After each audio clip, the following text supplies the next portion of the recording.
ភ្លៀងធ្លាក់ស្រោស្រលានឹងចិត្តឯកាពន្លឺព្រះច័ន្ទក៏ស្រពេចស្រពិលទៅសួសែនស្ងប់ស្ងាត់ក្នុងរាត្រីយូរយូរបេះដូងបងហៅអូនតែអូនមិនឮទេអនុស្សាវរីយ៍ចាស់ចាស់លេចឡើងវិញម្ដងទៀតពេលយើងធ្លាប់ដើរជាមួយគ្នានៅវាលស្រែធំទំនេរខ្យល់បក់ត្រជាក់ស្នេហ៍សាមយញ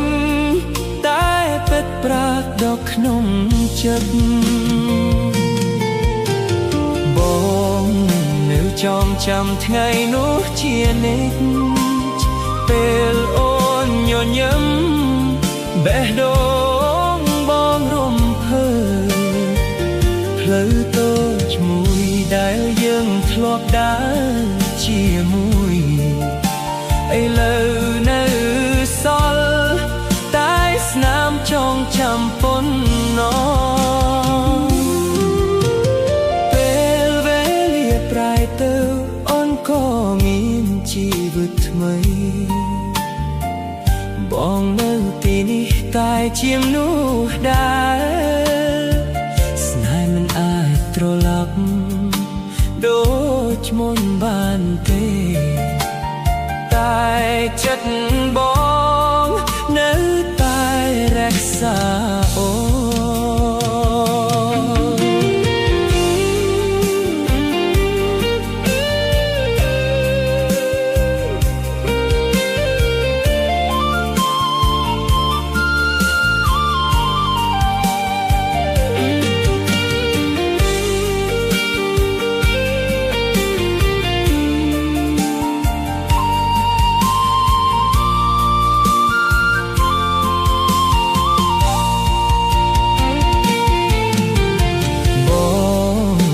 ចងចាំថ្ងៃនោះជានិច្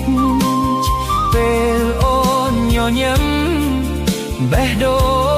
ងបងរំភើផ្លូវតូចមួយដែលយើងធ្លាប់ដើរជាមួយឥឡូវនៅសល់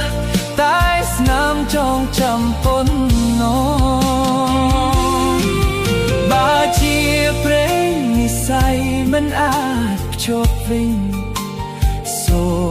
មឲ្យអូនមានសុភមង្គលបងសុខចិត្តកាន់ក្តីស្រឡាញ់នេះទុកជា